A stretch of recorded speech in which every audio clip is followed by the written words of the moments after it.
The words hit me like shattered glass, sharp, cold, and impossible to take back.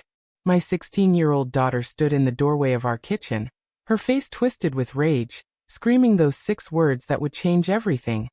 I wish you'd never been born.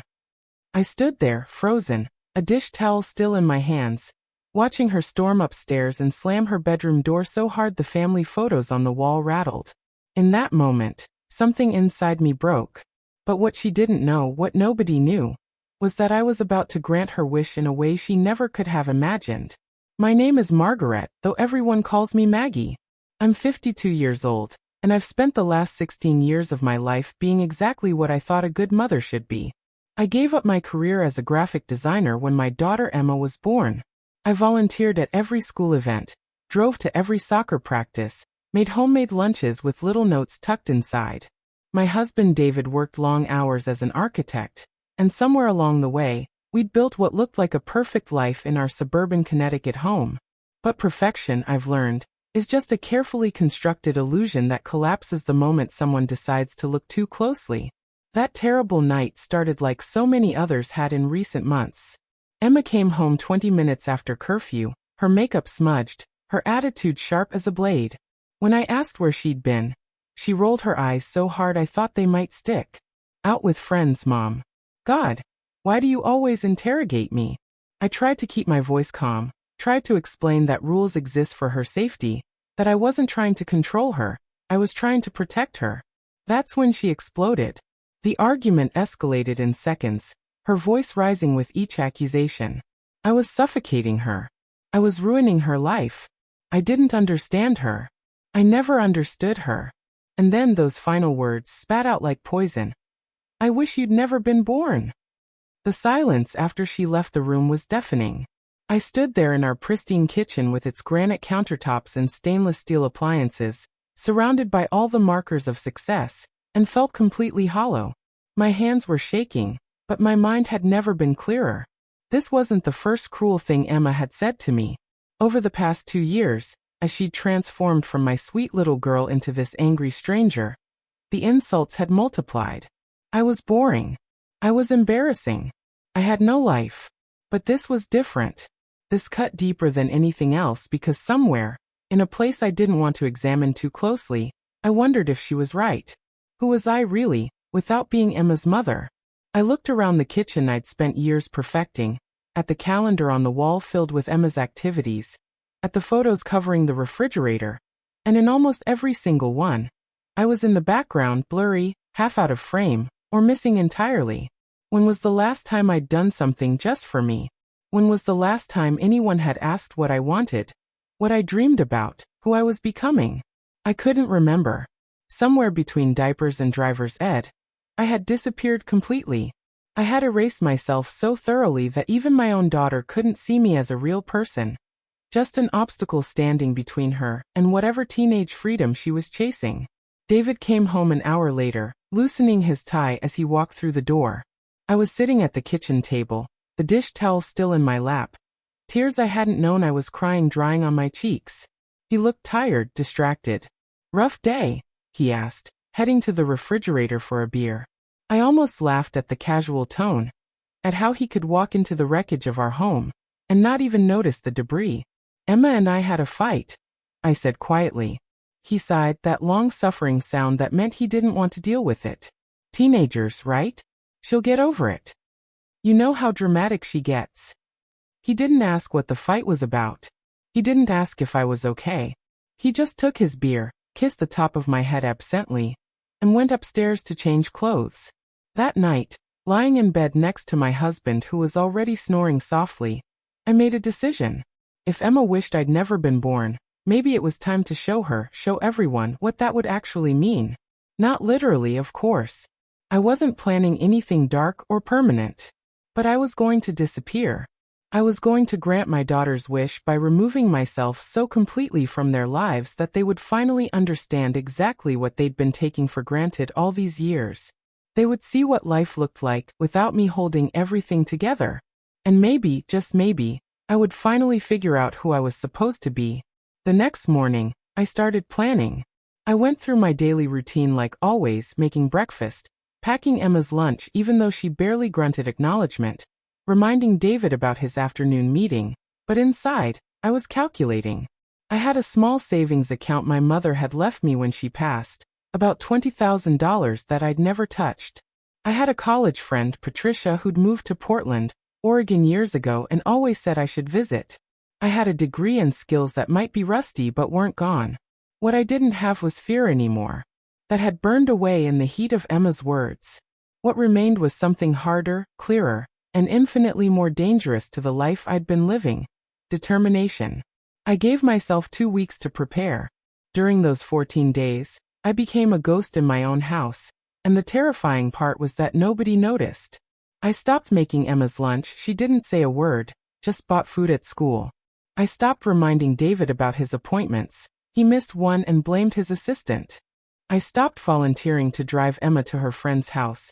She got rides from other parents who looked at me with vague surprise, as if they'd forgotten I existed.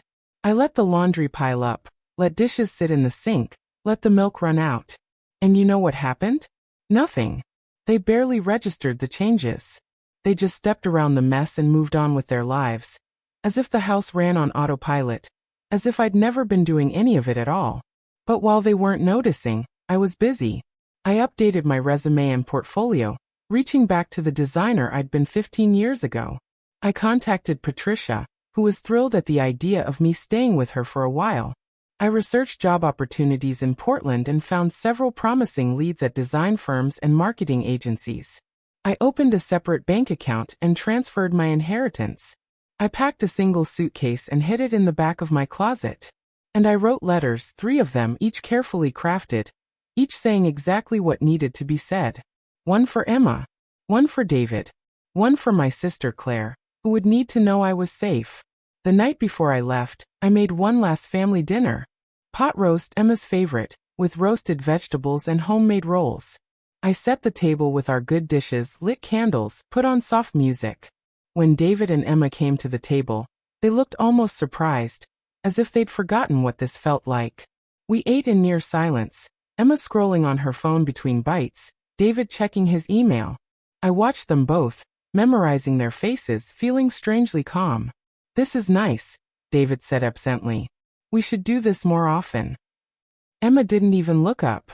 After dinner, she went to her room without helping clean up. David fell asleep on the couch watching a documentary. I washed the dishes by myself, dried them, put them away, and went upstairs to bed for the last time. I left before dawn. My suitcase was already in my car, hidden there the night before. I placed the 3 letters on the kitchen counter, propped against the coffee maker where they'd be impossible to miss. I took off my wedding ring and set it on top of David's letter. I took one last look around the house I'd spent years turning into a home, at all the small touches that screamed my presence. The throw pillows I'd sewn, the gallery wall I'd curated, the herb garden visible through the window that I'd planted and tended. Then I walked out the front door, got in my car, and drove away. I didn't cry. I didn't look back. I just drove, heading west toward a sunrise that felt like a door opening onto a life I'd forgotten was possible. The letter I left for Emma was the hardest one to write. I must have started it 20 times, torn up 20 drafts, trying to find the right words. In the end, I kept it simple. I told her that I loved her more than anything in the world, that being her mother had been the greatest gift of my life, but that somewhere along the way, I'd stopped being a person and become just a function in her life. I told her that her wish had made me realize I needed to find myself again, to remember who Margaret was before she became just Mom. I told her this wasn't punishment, it was survival. I told her that sometimes the greatest act of love is teaching someone what absence costs. I told her I would be in touch when I was ready, when I'd rebuilt the parts of myself I'd let crumble away. I told her that I hoped one day she would understand, and that I hoped even more she would never have to make the same choice. David's letter was shorter, more direct. I thanked him for the years we'd shared, for Emma, for the memories that were real even if the partnership had faded. I told him I wasn't asking for a divorce, not yet, but that I needed space to figure out if the woman I'd become was someone who could still be his wife. I told him that I'd been drowning in slow motion for years, and he'd never once reached out a hand to pull me up. I told him that loving someone means seeing them, really seeing them, and that he'd stopped looking at me long ago. I told him that if he wanted any chance of saving our marriage, he needed to start actually participating in the family he'd helped create. I told him the emergency contacts were on the refrigerator, Emma's doctor and school information was in the folder by the phone, and that he would need to figure out what being a present parent actually meant. My sister Claire's letter was the most hopeful. I told her not to worry, that I was safe, that I would call her in a few days. I told her that I was finally doing something brave and terrifying and completely necessary. I told her that I needed her not to tell David or Emma where I was, not yet, that this space was crucial. I told her that I loved her, and that I was sorry for all the times I'd canceled plans or cut phone calls short, because I was too busy being everything to everyone else. I told her I'd explain everything soon, but that for now, I just needed her to trust me. Claire had always been the bold one, the one who'd traveled and taken risks. I thought maybe, finally, I was learning from her example. Portland welcomed me with rain, soft, steady cleansing. Patricia's apartment was small but cozy, a third-floor walk-up in a neighborhood full of coffee shops and bookstores, and people who dressed like they'd never heard of suburban conformity. She met me at the door with tears in her eyes, and pulled me into a hug that lasted a full minute. "I always knew you'd find your way back," she whispered. That night, we sat on her couch drinking wine and talking until 3 in the morning. I told her everything, the slow erasure of myself, Emma's cruel words, David's benign neglect, the years of feeling like a supporting character in my own life. She listened without judgment, just nodding, and when I finally finished, she said something I'll never forget. "You know what the bravest thing is? It's not staying and suffering. It's walking away and choosing yourself." The first week was the hardest. My phone rang constantly, David, Emma, Claire, friends, even Emma's school. I changed my voicemail to a simple message. "I'm safe. I need time. I'll be in touch when I'm ready." Then I turned off notifications and tried to breathe. Tried to remember what it felt like to wake up without immediately thinking about what everyone else needed. Tried to sit in a coffee shop with a book and not feel guilty for the wasted time. Tried to walk through unfamiliar streets without a destination or timeline. Tried to just be, without apology or explanation. It was excruciating. Every instinct screamed at me to check my phone, to call home, to fix whatever chaos I'd left behind. But I didn't. I sat with the discomfort until it started to transform into something else, something that felt almost like peace. After a week, I called Claire. She answered on the first ring. "Oh, thank God," she breathed. "Are you okay? Are you safe? Where are you?" I told her I was in Portland, staying with Patricia, and that I was fine. Better than fine, actually. Then I asked the question I was dreading. "How bad is it?" Claire was quiet for a moment. "It's chaos.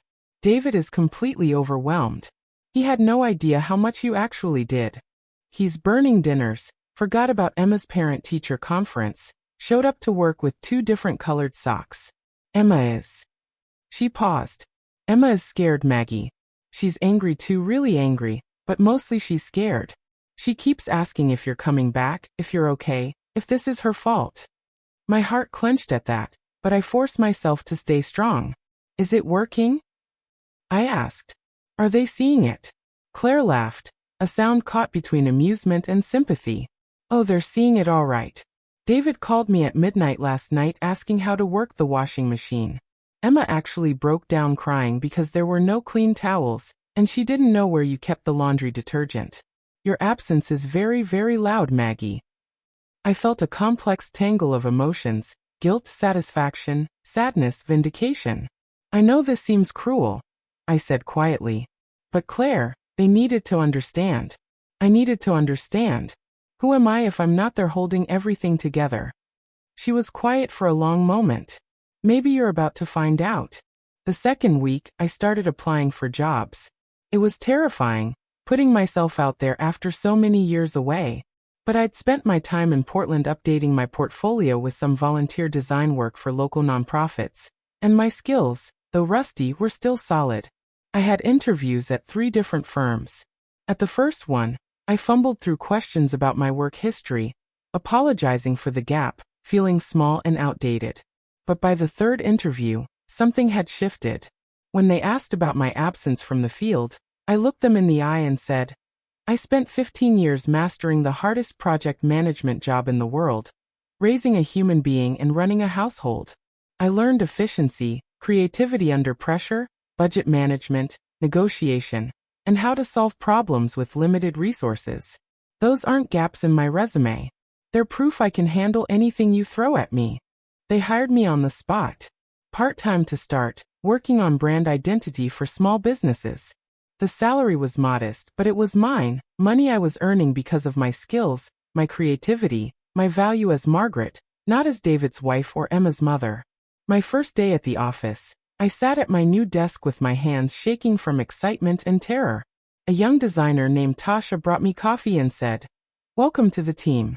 I love your portfolio. That work you did for the youth shelter is incredible. Someone saw my work. Someone valued what I created. I almost cried right there.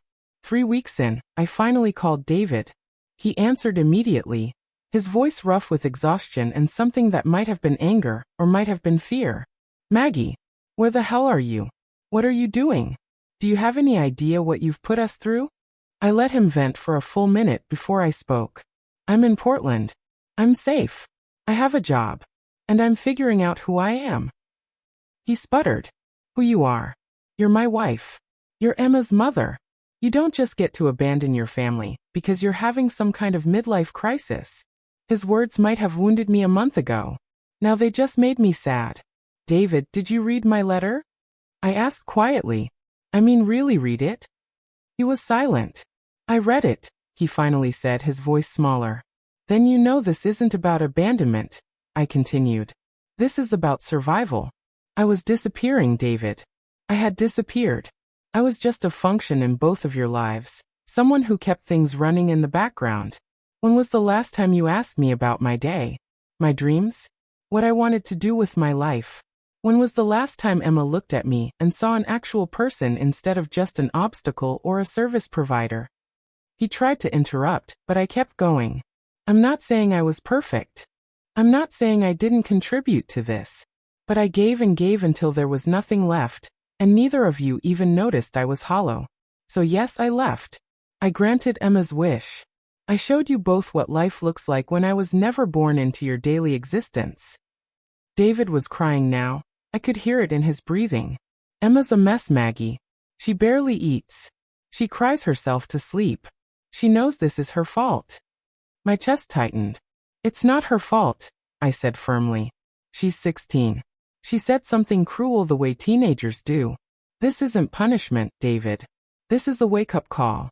For all of us.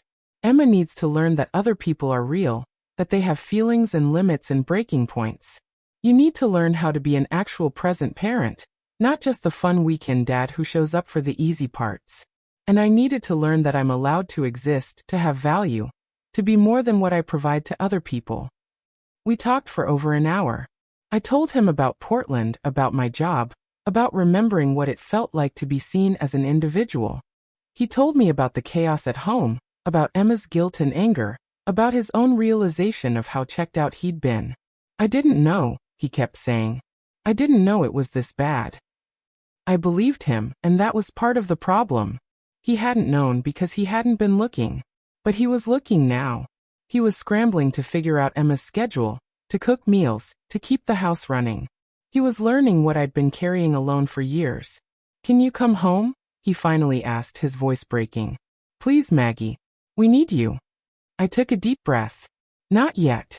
But maybe soon. I need to know I'm coming home to a partnership, not just returning to my old role. Things have to change, David. Really change. A month after I left, Claire convinced David to let me talk to Emma. I was sitting in Patricia's apartment when my phone rang with Emma's number. My hand shook as I answered. Mom. Her voice was small, younger than 16, broken. Baby. I breathed, and then I was crying too. We both cried for a long moment, just breathing together across the miles. I'm so sorry, she finally sobbed. Mom, I'm so sorry. I didn't mean it. I didn't mean any of it. Please come home. Please. I need you. Every maternal instinct in my body screamed at me to say yes, to get in my car immediately, to comfort my child. But I held firm. I love you so much, Emma, I said through my tears. But do you understand why I left? She was quiet for a moment. You left because of what I said. Her voice was small, ashamed. That was the catalyst, I said gently. But sweetheart, this was building for years. I let myself become invisible. I let myself believe that my only value was in what I did for you and Dad. And you and Dad let that happen too. We all stopped seeing me as a real person. She sniffled. I see you, Mom. I do now. Everything's falling apart without you. Dad burned 3 dinners this week. I failed a test because no one reminded me about it. The house is a disaster. But that's not even the worst part. She paused, her voice cracking. The worst part is realizing how mean I've been to you. How I took everything you did for granted. How I treated you like you were just there. Like furniture or something. Like you didn't matter. I had to close my eyes against the wave of emotion. Thank you for saying that, I whispered. That's all I needed, to be seen. To be recognized as a person with feelings and needs and limits. Emma was crying harder now. When are you coming home? Please, Mom. I promise I'll be better. I'll appreciate you. I'll help more. Just please come home. I felt torn in two, but I stayed strong. I'm not ready yet, baby. I need to finish what I started here. I need to prove to myself that I can be more than just your mother. But Emma, I want you to know, this doesn't mean I love you any less. It means I love myself enough now to demand better. For all of us. We talked for an hour. I told her about Portland, about my job, about rediscovering parts of myself I'd forgotten existed. She told me about school, about her friends, about how different everything felt without me there. She asked if she'd broken our family, and I told her no. Our family was broken already. We just couldn't see the cracks until they finally split wide open. But broken things can be repaired, I told her. Sometimes they come back stronger than before. Sometimes the breaking is what allows the healing to begin. Before we hung up, she said something that made me believe real change was possible. Mom, I want to know you. Not just as my mom. As a person. Will you tell me about yourself? About who you were before me. About who you're becoming now. 2 months after I left, David flew to Portland. I met him at a coffee shop downtown, Neutral Territory. He looked tired, older somehow, but there was something different in his eyes, awareness, maybe, or humility. We sat across from each other, both nervous, both changed. You look good, he said quietly. Portland agrees with you. I did look different. I'd cut my hair shorter, bought new clothes that felt like me rather than like someone's idea of what a suburban mom should wear. I'd started taking yoga classes, going to art galleries, staying out late with Patricia and her friends talking about books and politics and dreams. I'd remembered what it felt like to be a person with interests and opinions, and a life that wasn't defined entirely by others' needs. I've been thinking, David began, stirring his coffee nervously, about everything you said. About how I checked out. About how I took you for granted. You were right, Maggie. About all of it. He looked up, and I saw real remorse in his eyes. I didn't marry you to be my housekeeper or Emma's full-time manager. I married you because you were brilliant and funny and creative, and you saw the world in this unique way that made everything more interesting. And somewhere along the line, I stopped seeing that. I stopped seeing you. I just saw the role you played, and I let that be enough. I'm so sorry. His apology landed differently than I expected. A few months ago, it might have been enough to pull me right back. But I changed. I'd found myself again, and I knew now that apologies without action were just words. Thank you for saying that, I said carefully. But David, sorry isn't enough. I need to know what's actually going to change. I need to know that if I come back, I'm coming back to a real partnership. Not just resuming my old position with a few temporary improvements that will fade after a few months. He nodded, pulling out his phone. I know. That's why I wanted to show you this. He pulled up a shared calendar, his schedule and Emma's, color-coded, detailed, with him responsible for half of everything. Doctor's appointments, school events, meal planning, household chores. Emma and I worked this out together, he said. We divided everything equally. I hired a cleaning service to come twice a month. I arrange my work schedule so I can work from home 2 days a week. I'm doing Emma's morning routine 3 days. You do it too, and she's responsible for herself on weekends. We meal plan together now. We rotate cooking. This isn't just temporary, Maggie. This is the new normal, whether you come back or not. I felt something shift in my chest. This was real. This was thought through. This was change. And what about us? I asked quietly. What about our marriage? Because David, I need to know that you see me, that you love me as a person, not just as the mother of your child or the person who keeps your life organized. He reached across the table and took my hand, and I let him. I want to date you again, he said. I want to court you, Maggie. I want to remember why I fell in love with you in the first place, and discover who you've become since then. I want to know what you're passionate about now, what makes you laugh, what you dream about. I want to rebuild this from the ground up, the right way. We talked for hours that day, hashing out what a new version of our marriage might look like. I told him I wanted to keep my job, even if it meant living in Portland part-time.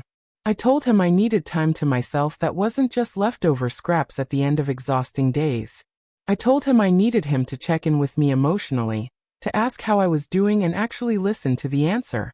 He told me he wanted to rebuild trust, to show me through actions that he was committed to real change. He told me he'd already started therapy and wanted us to do couples counseling. He told me he loved me, but more importantly, he told me he respected me and was willing to earn his way back into my life. 3 months after I left, I returned home. But it wasn't a return to my old life. It was a step into a new one. David and Emma picked me up from the airport, both of them nervous and hopeful. Emma saw me first and ran. Literally ran across the terminal, and threw herself into my arms. We both sobbed, holding each other, and I felt 16 years of love and frustration and fear and hope pouring out between us.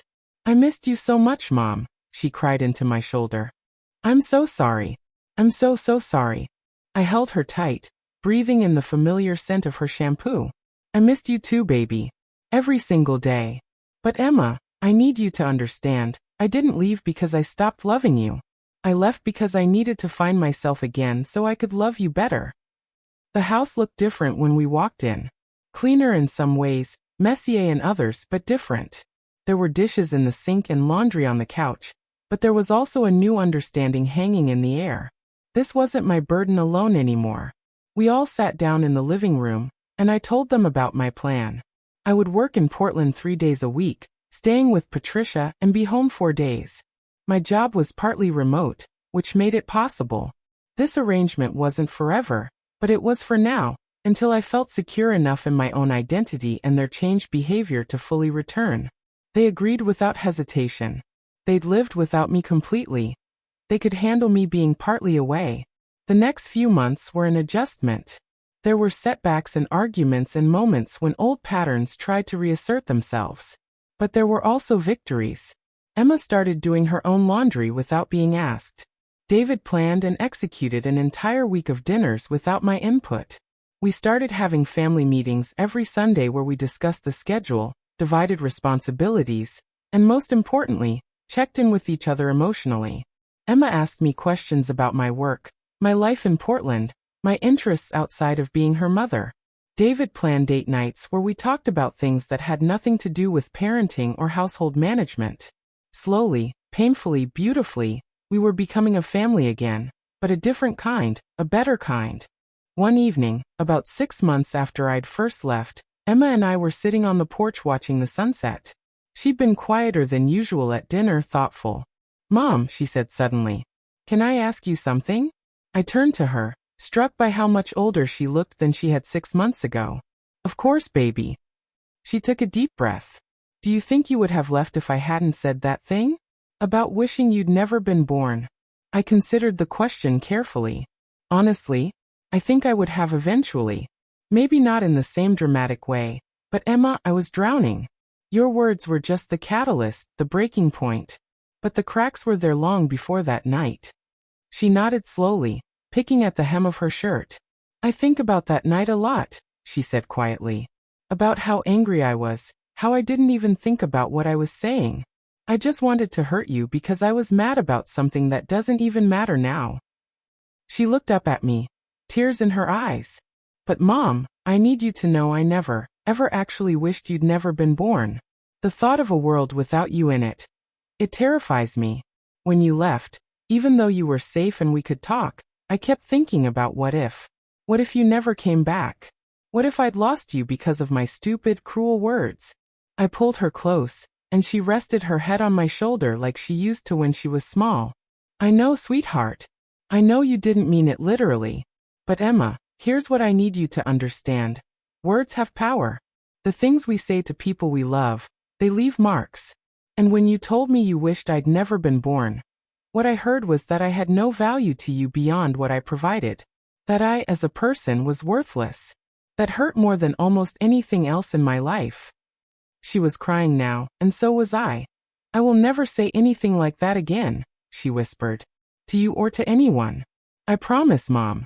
I promise. David and I went to couples therapy every week. It was hard work, unpacking years of dysfunction and resentment and unmet needs. Our therapist, a wise woman named Dr. Chun, helped us see how we'd both contributed to the breakdown. I had to acknowledge that I'd been complicit in my own erasure. That I'd never spoken up about my needs because I believed that good mothers and good wives sacrifice everything without complaint. David had to face how his emotional absence had been a form of abandonment. How his assumption that everything would just handle itself was really just him avoiding responsibility. We learned new ways of communicating, of fighting fairly, of supporting each other without losing ourselves. One breakthrough came about 8 months in. Dr. Chen asked David to describe me without using my roles, not as his wife, not as Emma's mother, just as Margaret. He struggled at first, proving how much he'd define me by function rather than personhood. But then he started talking. Margaret is the most creative person I know. She sees beauty in ordinary things and finds ways to make them extraordinary. She's funny in this quiet, observational way that catches you off guard. She's fiercely loyal and more brave than she gives herself credit for. She loves art galleries and historical fiction and coffee shops with good natural light. She has this way of tilting her head when she's really listening to someone that makes them feel like they're the only person in the world. She's passionate about design and social justice and teaching Emma to be independent. And she's the strongest person I've ever met, even though she spent years thinking she was weak. I cried through his entire description. He saw me. Finally, after years of being invisible, my husband actually saw me. When Dr. Chen asked me to describe David, I found it easier because I'd never stopped seeing him as a complete person. That was part of the problem. I'd always viewed him as whole while making myself small. But through therapy, we were learning balance. We were learning that a good marriage requires two complete individuals who choose each other daily, not one person sacrificing themselves to prop up the other. Emma and I went to therapy too, just the two of us. She needed to work through her guilt, and I needed to work through my resentment. Our therapist helped Emma understand the developmental psychology behind teenage cruelty, how adolescents are literally neurologically wired to push boundaries and separate from parents, but how that natural process can become toxic if not balanced with empathy and respect. Emma learned that she could become her own person without destroying mine in the process. I learned that setting boundaries with my daughter wasn't selfish. It was teaching her how to have healthy relationships. In one particularly powerful session, Emma read me a letter she'd written. Her voice shook as she spoke. Dear Mom, I'm sorry will never be enough for what I said to you. But I need you to know that these past months have changed me. I've watched you become this whole person I never knew existed. I've seen you light up when you talk about your work. I've seen you laugh with your friends in Portland in a way I'd never seen you laugh at home. I've seen you stand up for yourself and demand better from Dad and from me. And Mom, I'm so proud of you. You taught me the most important lesson of my life, that women are allowed to exist, that mothers are people too, that sacrificing yourself doesn't make you a saint, it just makes you a martyr. I don't want to be the kind of daughter who demands her mother disappear. I want to be the kind of daughter who celebrates her mother's fullness. Thank you for leaving. Thank you for coming back. Thank you for showing me what real strength looks like. A year after I'd walked out, our family looked completely different. Emma was thriving in school and had started volunteering at a women's shelter, inspired by my design work there. David had cut back his hours at work to be more present at home, and he'd discovered he actually enjoyed cooking and had taken over meal planning entirely. I was working full-time in Portland now, commuting home on weekends, and we were all adjusting to this new rhythm. But more than the logistics, what had changed was the fundamental respect we had for each other. We saw each other now. We valued each other. We showed up for each other in real, meaningful ways. One Saturday morning, I woke up to the sound of breakfast being made downstairs. I came into the kitchen to find David at the stove and Emma setting the table, actually setting it with placemats and silverware and orange juice in a pitcher. They both looked up when I entered, and Emma said, "We wanted to do something special for you. Just because." Just because. Not because it was Mother's Day or my birthday or some obligation. Just because they wanted to show me I mattered. I sat down at the table and watched my family move around the kitchen, working together, and felt something I hadn't felt in years, genuinely, completely happy. Later that day, Emma asked if I wanted to go for a walk, just the two of us. We strolled through the neighborhood, talking about everything and nothing. She told me about a boy she liked, about her college plans, about her fears and dreams. And then she asked me questions, real questions about my life. What was my favorite project at work? What did I miss most about Portland when I was home? What did I want to do that I'd never done? We talked for 2 hours, and it felt like the beginning of an adult friendship, not just a parent-child relationship. As we walked back toward the house, she slipped her hand into mine like she used to when she was little. "Mom," she said softly, "thank you for coming back. But more than that, thank you for leaving. I know that sounds weird, but if you hadn't left, I never would have woken up. I'd probably still be treating you terribly and not even realizing it. You saved us by saving yourself." That night, after Emma went to bed, David and I sat on the back porch under the stars. He had his arm around me, and I leaned into him, feeling closer to him than I had in a decade. "Do you think we're going to make it?" he asked quietly. It was the question that had been hanging between us for months. I thought about it carefully, honestly. "I think we already are making it," I said. What we have now, this is making it. It's not perfect, and it's not what it was, but David, it's real. We're actually seeing each other now. We're actually trying. That's more than a lot of couples ever have." He turned to look at me, his eyes searching my face in the dim light. "I love you, Margaret. Not because you're Emma's mother, or because you keep my life organized. I love you because you're the woman who was brave enough to walk away from everything to find herself. I love you because you're talented and strong and you refuse to settle for less than you deserve. I love you because you're teaching me what real partnership looks like." He paused, his voice thick with emotion.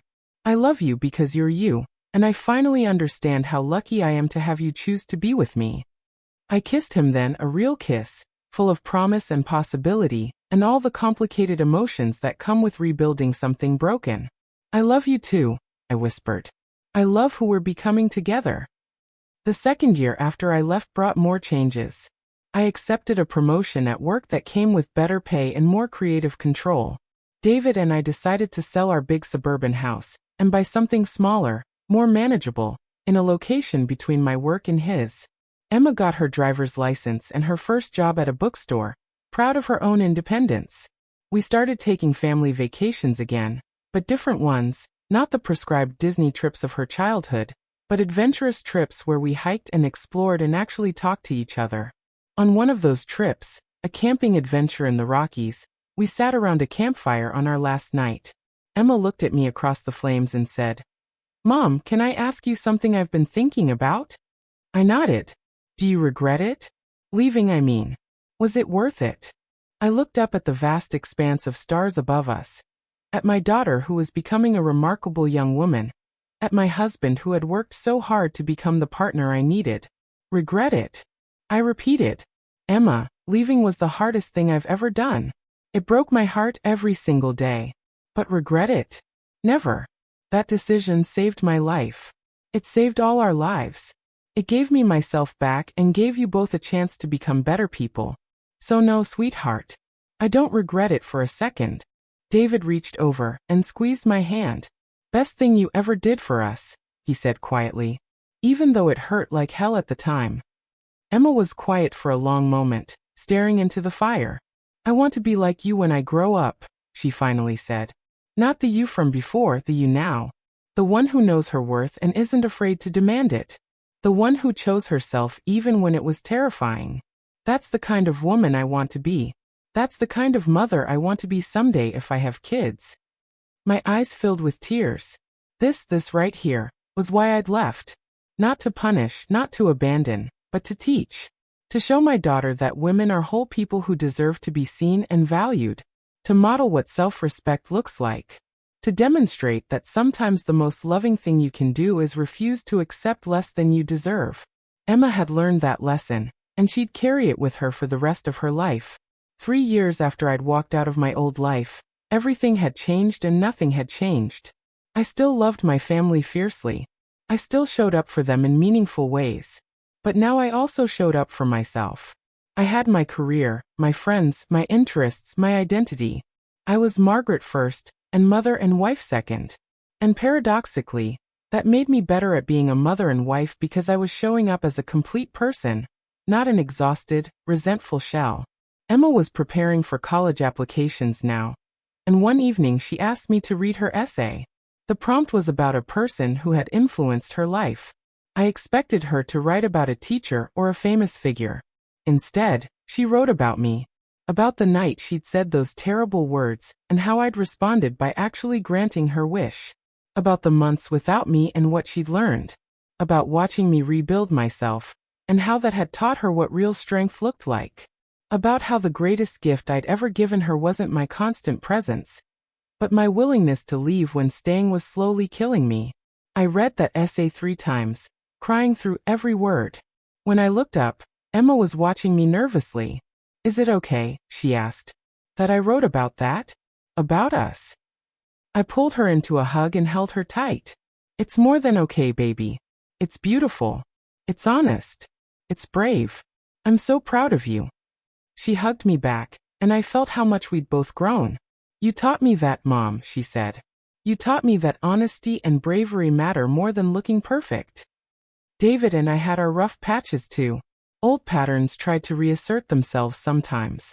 There were weeks when he slipped back into passivity and I slipped back into resentful overfunctioning. But the difference now was that we caught it. We had tools to address it. We had honest conversations where we said things like, I'm feeling invisible again, or I'm overwhelmed and need help, before resentment could build into something explosive. We went on date nights where we talked about our dreams and fears, not just logistics. We surprised each other with small gestures that said, I see you. I value you. I choose you. On our 25th wedding anniversary, David planned an entire weekend away, just the 2 of us.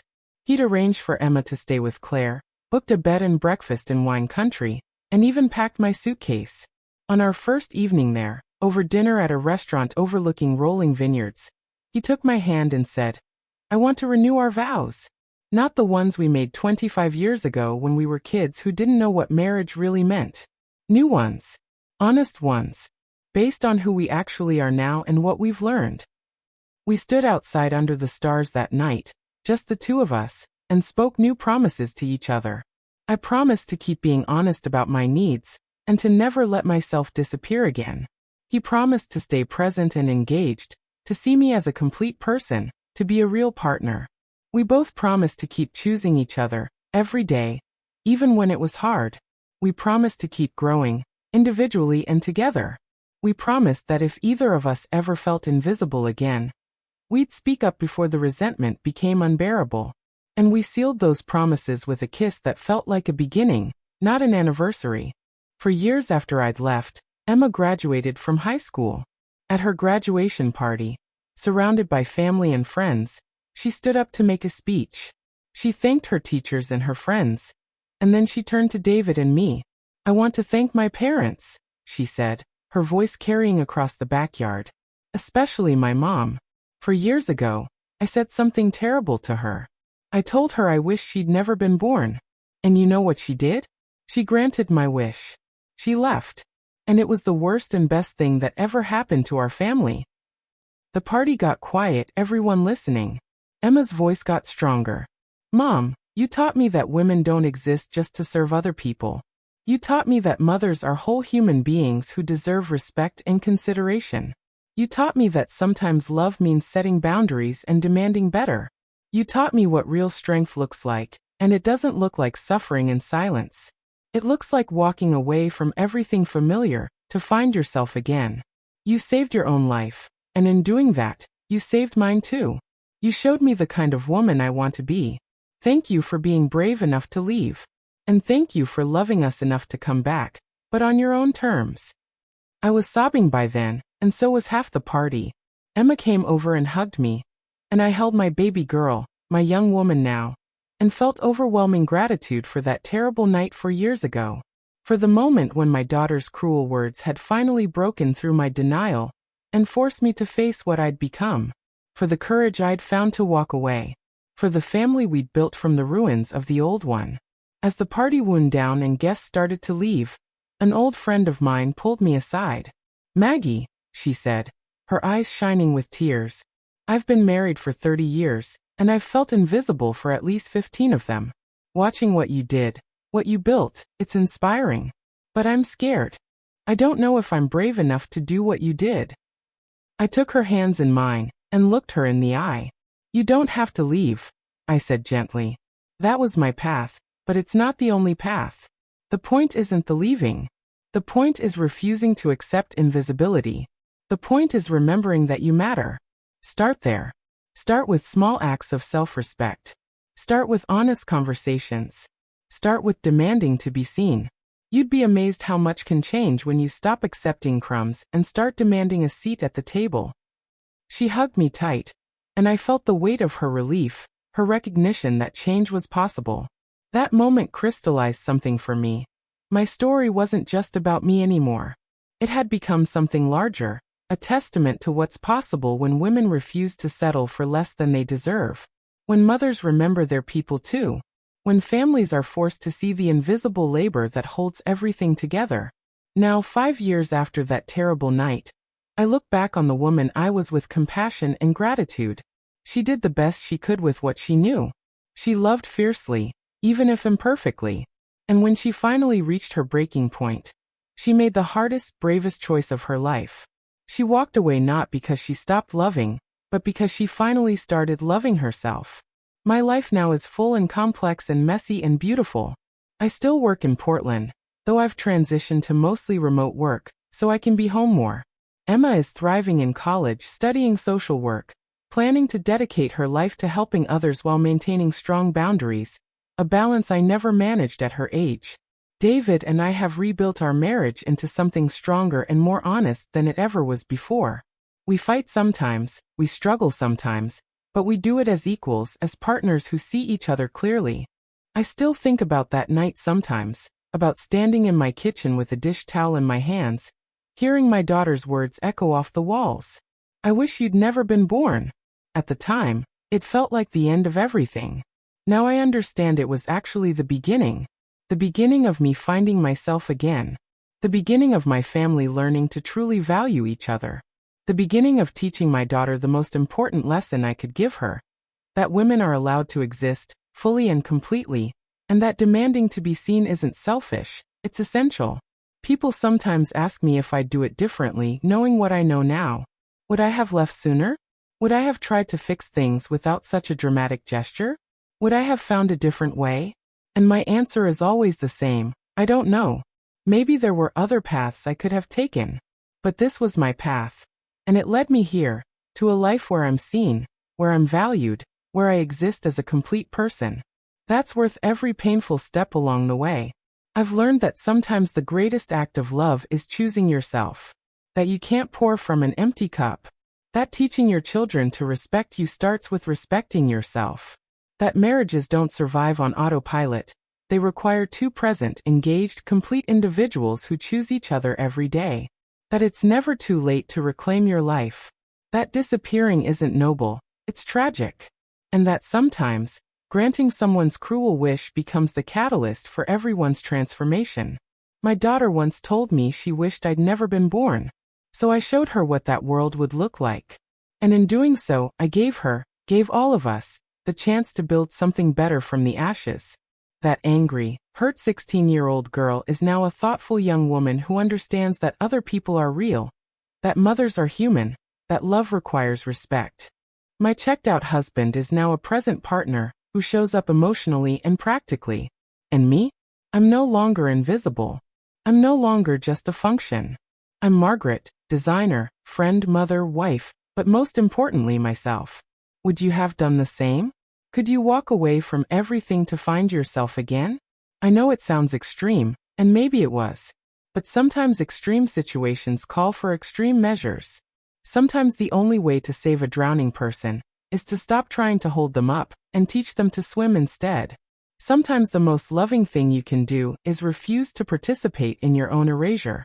If you're reading this and seeing yourself in my story, if you feel invisible in your own life, if you're giving and giving until there's nothing left, if you've forgotten who you are beneath all the roles you play, I want you to know something. You matter.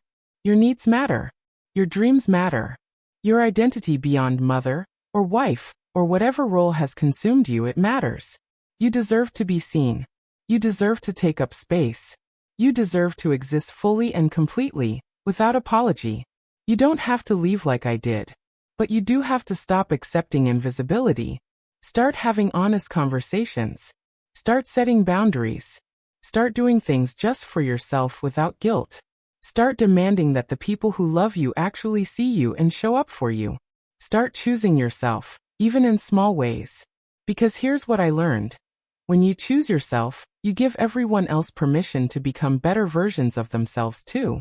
Did I do the right thing? I honestly don't know. Some days I still wonder if there was an easier way, a less painful path. But I do know this. I'm alive now in a way I wasn't before. I'm present in my own life. My relationships are real and honest, and built on mutual respect. My daughter knows her worth and won't settle for being invisible in her own life. My husband understands what real partnership requires. And me? I'm finally, fully, completely myself. That night 5 years ago, my daughter screamed that she wished I'd never been born. In granting her wish, I was reborn. And sometimes, that's exactly what needs to happen. Sometimes we need to let our old selves die so that our true selves can finally emerge. Sometimes the end is really just a different kind of beginning. Did you like my story? Which part moved you the most? Have you ever felt invisible in your own life? Have you ever had to make an impossible choice between staying and losing yourself completely? Tell me in the comments. I read every single one, and your stories matter to me. And if this story resonated with you, please subscribe for more life stories like this. Stories about real people facing real struggles and finding their way through to the other side. Remember, you are allowed to exist. You are allowed to matter. You are allowed to choose yourself. It's never too late to reclaim your life, to demand better, to step out of the shadows and into your own light. Your story isn't over yet. In fact, it might just be beginning. With love and respect, Auntie Helen Stories.